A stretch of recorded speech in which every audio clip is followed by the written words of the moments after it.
दोस्तों, इससे पहले एक वीडियो मैं आपको दे चुका हूँ, उम्मीद करता हूँ कि आपने इसको देखा होगा। यहाँ पर हमने डिस्कशन किया है कि क्यों कैश रखने में फ़ायदा है, क्योंकि मार्केट की सिचुएशन अभी ठीक नहीं है। आज के दिन मार्केट नीचे है, साथ में कल मॉक ड्रिल है।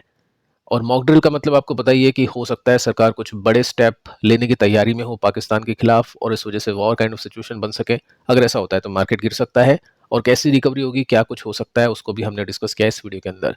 साथ में दोस्तों एक कंपनी है जिसका स्टॉक अभी काफ़ी डिफेंसिव है, 20% के गेन्स इजीली बन जाते हैं, तो उसको भी हमने यहाँ पर डिस्कस किया है। अब दोस्तों बात करते हैं कुछ ऐसी कंपनीज को लेकर जिनके स्टॉक्स आज नीचे जाके बंद हो चुके हैं। कंपनीज के ऊपर डिस्कशन होगा, कुछ न्यूज़ होगी तो उसके ऊपर बातचीत होगी, साथ में कंपनी के टेक्निकल्स को भी हम डिस्कस करने वाले हैं सीखने के हिसाब से। बताना चाहूँगा कि वीडियो को देखने के बाद में किसी भी यानी चारों कंपनीज के स्टॉक को आपको नहीं खरीदना है, आपको अपनी स्टडी करनी है, और उसके बाद ही अपने आप को जो भी कॉल आप लोगे उसके हिसाब से आपको देखना है। क्योंकि यहाँ पे जो भी स्टॉक्स में डिस्कस कर रहा हूँ, जस्ट आपको सिखाने के हिसाब से डिस्कस कर रहा हूँ, कोई बाय सेल करने की कॉल टिप रिकमेंडेशन यहाँ पे नहीं है। तो देखिए दोस्तों, जो फर्स्ट कंपनी है इसका नाम है VBL, Varun beverages limited. Total 5% के साथ में स्टॉक फिसला। ओपनिंग इसकी ठीक थी, ओपनिंग के अंदर कोई प्रॉब्लम नहीं है, कोई दिक्कत नहीं है। लेकिन जैसे जैसे small and mid cap companies में गिरावट बढ़ती गई, वैसे वैसे लार्ज कैप कंपनी ये भी गिर गई। लार्ज कैप कंपनी है, बट जो ग्रोथ थी इसकी पिछले 5 साल में 800,000% के रिटर्न से मिड कैप स्मॉल कैप की तरह रिटर्न है। तो जो भी लॉन्ग टर्म इन्वेस्टर्स हैं उनके पास में होगा इसमें अच्छा खासा प्रॉफिट, तो वो बेचते हुए आज के दिन देखने को मिले हैं। तो क्या रीज़न है इसके पीछे का? देखिए दोस्तों, Q4 के रिजल्ट हमने देखे, अच्छे थे, एक्सपेक्टेशंस कंपनी ने बीट की थी। बट यहाँ पर आप नोट करोगे ना तो 60 का पी है। अब ये जो वैल्यूएशन है ना ही बहुत ज़्यादा है और ना ही बहुत ही कम है। ना ही ये 70 का पी है, ना ही ये 50 का पी है, ये 65 का पी है, यानी एवरेज है एफएमसीजी कंपनी के हिसाब से देखे तो मार्केट ने अभी तो देखा कि नंबर्स अच्छे हैं, लेकिन दोस्तों मार्केट को बताया कि कंपटीशन काफ़ी इसमें बढ़ चुका है। कैंपा कोला जो 20 रुपीज़ की ड्रिंक थी वो 10 रुपीज़ में लेकर आ रही है, तो उसकी वजह से पेप्सी ने भी कई स्टेट्स में वो ड्रिंक 10 रुपीज़ की कर दी। अब रियल इम्पैक्ट आपको अगले क्वार्टर में यानी Q1 में, Q2 में, Q3 में देखने को मिलेगा, क्योंकि इसका जो इम्पैक्ट है वो बाकी स्टेट्स में भी अब होगा। अब जो VBL है पेप्सी को बाकी स्टेट के अंदर भी 10 रुपीज़ का करेगा, तो उसकी वजह से क्या क्या प्रॉब्लम आ सकती है उसको आगे चल के बातचीत के अंदर शामिल करते हैं। बाकी ये रीज़न है स्टॉक के गिरने के पीछे का। अभी आप देखोगे तो आपको पता चलेगा कि पिछले 5 साल में कंपनी ने इस गिरावट को देखे, इंक्लूड करें, तब भी 831% के रिटर्न्स कमा के दिए हैं। अब आपको याद होगा कि जब स्टॉक ने स्टिंग की ग्रोथ को कैप्चर किया, उसके बाद में यहाँ पे साइडवेज स्टॉक परफॉर्म करा था, तब मैंने आपको बताया था कि आपकी जो एक्सपेक्टेशंस है, जो इन्वेस्टर्स की एक्सपेक्टेशंस है, वो थोड़ी सी कम होनी चाहिए। ये वाली जो एक्सपेक्टेशन है वो तो बिल्कुल भी नहीं होनी चाहिए, क्योंकि स्टिंग उस समय लॉन्च हुई थी, एकदम से क्रेज बड़ा, चीज़ें सही गई। उसके बाद में थोड़ा सा सैचुरेशन पॉइंट आया, कंपटीशन बढ़ गया, तो ये ग्रोथ कैप्चर कर ली जिसने भी पहले इन्वेस्ट कर लिया। अब जो यहाँ पे इन्वेस्ट कर रहे हैं वो डिसेंट और नॉर्मल ग्रोथ को एक्सपेक्ट कर सकते हैं। अब वो ग्रोथ क्या है? अब वो ग्रोथ देखिए, मैंने आपको पहले बताया था, अगेन मैं आपको बताना चाहूँगा, ये जो 5 साल की ग्रोथ हमने देखी इससे पहले 800% की रिटर्न्स की, हमको ये ग्रोथ अब नहीं एक्सपेक्ट करनी। हो सकता है कुछ नए प्रोडक्ट्स को लेकर आ जाए, हो सकता है पेप्सी को इसको कुछ और कुछ प्रोडक्ट्स दे दे, वो अलग बात है। लेकिन जब तक प्रोडक्ट कुछ नहीं मिलता है, कुछ अलग नहीं होता है, तब तक हम डिसेंट ग्रोथ की एक्सपेक्टेशन करेंगे इन 5 साल वाली ग्रोथ की। 16 से लेकर 21 तक 5 साल का डेटा है, और इसमें कंपनी के स्टॉक ने 210% के रिटर्न्स कमा के दिए थे। तो नेक्स्ट 5 ईयर्स में 150-200% की एक्सपेक्टेशन यहाँ पे इन्वेस्टर की रहनी चाहिए। ठीक है, तो इस तरह से इन्वेस्टर सोचते हैं, समझते हैं। अब देखो यहाँ पे एक्सपेक्टेशंस कम होगी तो रिटर्न्स कम आएंगे, और रिटर्न्स कम आने के लिए कंपनी के स्टॉक अंडर परफॉर्म करना पड़ेगा थोड़े टाइम के लिए, और वही अभी यहाँ पे चल रहा है। इंटरेस्टिंगली दोस्तों आप देखोगे तो यहाँ पे एफ ने बेचा है, अच्छी खासी बिकवाली कर दी। 25% का स्टेक था जो कि 23% का हो चुका है। तो जब तक एफ बाइंग नहीं करेंगे, जब तक स्टॉक नहीं चलेगा, और डी को भरोसा है इसके ऊपर, डी अपनी होल्डिंग्स को कंटिन्यूसली इंक्रीज करें फॉर लॉन्ग टर्म। अब देखिए इम्पैक्ट क्या होगा। शॉर्ट टर्म में इम्पैक्ट नेगेटिव होगा, क्योंकि यहाँ पे क्या है, कंपनी ने अपने प्रोडक्ट्स के प्राइसेस को कम कर दिया है। तो क्या होगा, कंपनी का मार्जिन घटेगा, कंपनी की सेल्स बढ़ेगी, कंपनी का प्रॉफिट कमाएगा। लॉन्ग टर्म में क्या होगा, कंपनी का वॉल्यूम बढ़ेगा। जब कंपनी अपने ड्रिंक्स को सस्ते में बेचेगी तो ज़्यादा से ज़्यादा लोग खरीदेगी, जिससे कंपनी की वॉल्यूम बढ़ेगी।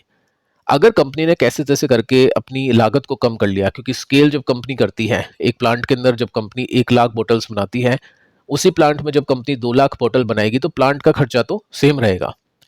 तो जब भी स्केल अप होते हैं तो मार्जिन्स कम हो जाते हैं, यानी लागत कम हो जाती है, सॉरी, उससे मार्जिन बढ़ जाते हैं। तो अगर वॉल्यूम बढ़ गई लॉन्ग टर्म में और मार्जिन भी इतने कम नहीं हुए स्केल अप होने की वजह से, तो लॉन्ग टर्म में फायदा हो सकता है।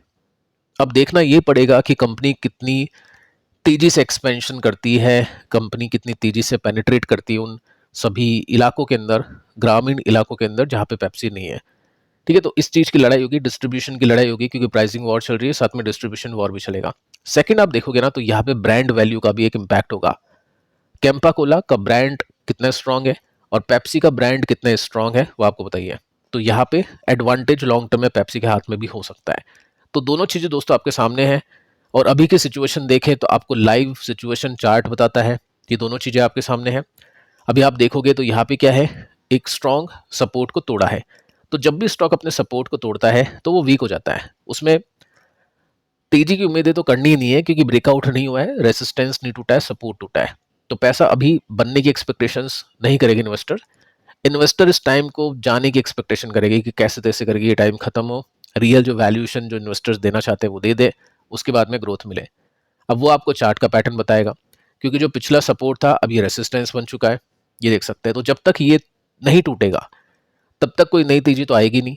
और अब क्या है, सपोर्ट एक्टिवेट है, सपोर्ट 420 का है। जब भी मार्केट के अंदर कोई प्रॉब्लम होती है, कुछ बड़ी प्रॉब्लम आती है, जैसे अगर इंडिया पाकिस्तान कुछ हो जाता है, तो काफ़ी सारी कंपनीज है जिनके स्टॉक अपने सपोर्ट से ऊपर गए हैं। अभी आपने देखा निफ्टी 12-13% चला है, तो उसमें थोड़ी बाइंग रोक दी इन्वेस्टर्स ने, इंक्लूडिंग मी, कि देखेंगे आगे क्या होगा। तो जब भी कोई खराब सिचुएशन होगी तो स्टॉक वापस से वहीं पे आ जाता है, यानी निफ्टी सपोर्ट पे आ जाता है। तो अगर सिचुएशन वर्स्ट हो जाती है, ठीक है, मार्केट अगर गिर जाता है, तो 420 के लेवल्स को इन्वेस्टर एक्सपेक्ट करेगा। ऐसा नहीं कह रहा हूं कि यहाँ तक पहुंचेगा नहीं पहुंचेगा, लेकिन हाँ, सपोर्ट देखने का यही तरीका होता है। तो लेट्स सी कि आगे देखते हैं इन कमिंग डेज में क्या कुछ होता है, कैसे नंबर्स आते हैं या कुछ बिजनेस कमेंट्री देखने को मिलती है।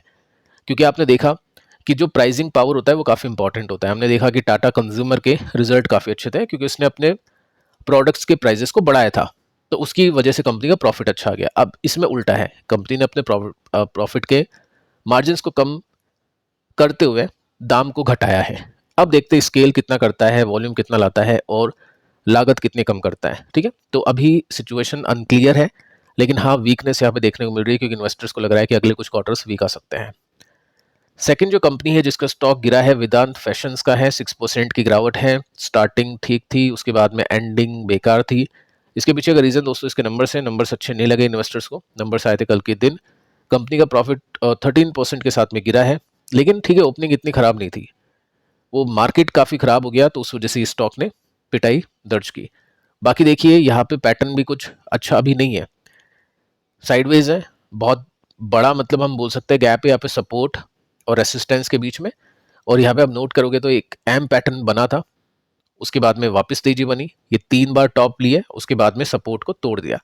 तो जब तक ये सपोर्ट टूटा रहेगा, जब तक एक बड़े स्विंग की एक्सपेक्टेशन नहीं कर सकते हैं। और ये जब सपोर्ट टूटेगा, रेसिस्टेंट टूटेगा सॉरी, तब हम बड़े स्विंग की एक्सपेक्टेशन कर सकते हैं, क्योंकि ये सपोर्ट अब क्या है, रेसिस्टेंस बन चुका है। तो 800 रुपीज़ के ऊपर सस्टेन करना इंपॉर्टेंट है, तब जाके कुछ बड़ी यहाँ पे तेजी की एक्सपेक्टेशन कर पाएंगे। और जब भी ऐसे पैटर्न्स होते हैं तो इन्वेस्टर, ट्रेडर हाथ नहीं डालता है, क्योंकि उनको पता चल जाता है कि पैटर्न वीक है, नंबर्स अच्छे नहीं है, तो ना ही वो एवरेज करता है और ना ही वो फ्रेश बाइंग करता है। जब तक थोड़ा सा पैटर्न स्ट्रांग हो जाए, नंबर्स अच्छे आ जाए, उसके बाद ही इन्वेस्टर कुछ ना कुछ करते हैं। नेक्स्ट जो कंपनी है दोस्तों, CDSL है। जैसा कि कल बातचीत की थी कि स्टॉक मार्केट से प्रभावित होती है ऐसी कंपनीज। मार्केट अच्छा करेगा तो ये बहुत अच्छा करेगी, मार्केट खराब करेगा तो ये बहुत खराब करेगी कंपनीज। तो 5% के साथ में स्टॉक टूटा। एक तो Q4 के रिजल्ट अच्छे नहीं थे, साथ में अगले क्वार्टर के रिजल्ट अच्छे कैसे आएंगे जब मार्केट ही खराब होगा। और मार्केट अभी खराब क्यों है आपको पता ही ये चीज़ें। तो ये रीज़न है इसके गिरावट के पीछे का। इंटरेस्टिंगली आप देखोगे ना, तो इन दोनों कंपनीज में CDSL और एक कंपनी आगे मैं आपको बताऊंगा, कैम्प्स, दोनों कंपनीज में जो होल्डिंग स्ट्रक्चर है वो देखना काफ़ी इंटरेस्टिंग है। आप नोट कर सकते हैं कि यहाँ पे FIs ने बेचा है। 17% के स्टेक था, जो कि ड्रास्टिकली घटा के 11% कर दिया। DIs ने यहाँ पे बाय नहीं करा। DIs का 19% के स्टेक था, जो कि घटा के 15% कर दिया। पब्लिक के पास में 58% के स्टेक यहाँ पे आ चुका है। अब FI DI दोनों ने बेचा है। क्या इन दोनों को ऐसा लग रहा है कि मार्केट अभी खराब परफॉर्म करेगा? देखो, लग तो रहा है, FIs तो सीधा क्लियर कट है बिकवाली में। DIs के पास भी कैश अभी बहुत ज़्यादा होल्ड है। ये मैंने आपको बताया था, फंड्स अगर आप देखोगे फ्लेक्सी कैप्स वालों के पास में बहुत ज़्यादा कैश है, इंटरव्यूज आप सुन सकते हैं। वॉरेन बफेट अभी कैश लेके बैठे हुए काफ़ी ज़्यादा।